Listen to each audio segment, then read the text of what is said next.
Hello, my name is Olga Salazar and this is our master class. Today we are going to talk about the past perfect with time clauses. So let's start. So why do we use past perfect with time clauses? The past perfect is often used with time clauses for events that occurred in an earlier time period leading up to a later event or time period. For instance, we already know that we have two events in past. The first happened first, okay, and then the another one happened. So it means that it comes later. For example, after the exam had finished, they had a party. When I found the office, Emma had already left. We arrived before the plane doors had closed. The party couldn't start until Kate had arrived. Here I had 4 time clauses. I have after, I have when, I have before, and I have until. In both cases, we use the past form, okay? In one sentence, in one clause, we use the past simple. In the another clause, we use the past perfect. Okay, how do we use it? After. We use after plus past perfect to talk about an action that happened before something else. For example, we have dinner after Mom had phoned. After Mom had phoned, we have dinner. Okay, we have both ways. We can use in both ways after. When. We use when plus past perfect to talk about an action that happened immediately before something else.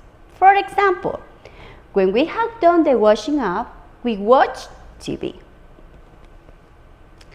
Before. We can use before with past simple or past perfect to talk about an action that happened before something else. For example, before I found a job, I have lived in my mother's basement. Until.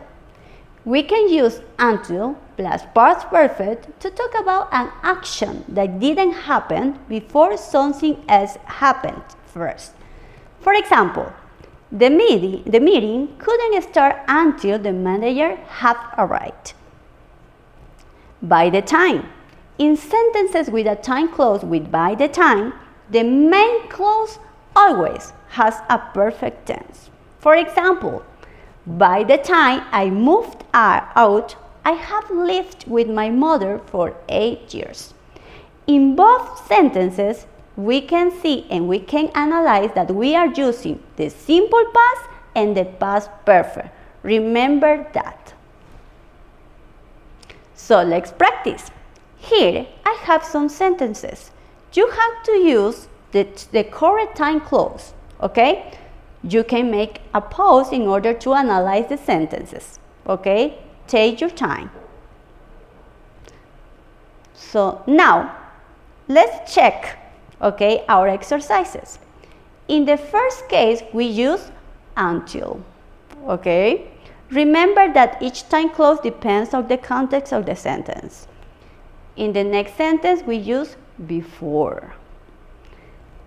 Okay, in the next sentence, we use after.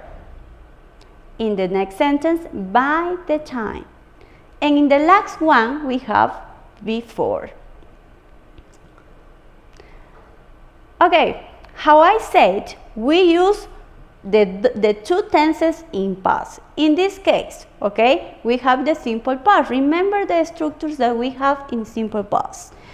In simple past, we have positive sentences and negative sentences. In positive, we only use subject, verb in past, and complement. Remember that the verb can be regular or irregular. In negative, we use subject plus didn't plus verb in the base form, and the last part is the complement, okay? In past perfect, okay, it changed a little bit. Here I have subject, in positive, subject, had, past participle verb, and the rest of the sentence, that is the complement. In the negative form, we use subject, had not or hadn't, plus past participle, plus the rest of the sentence, or the complement. It's also called complement. So here, please, I have the following reflection. Remember that we use two tenses here, the past perfect and the past simple. Okay? In this case, after, we use first the past perfect and then the past simple. In when, we use first the past perfect and then the past simple.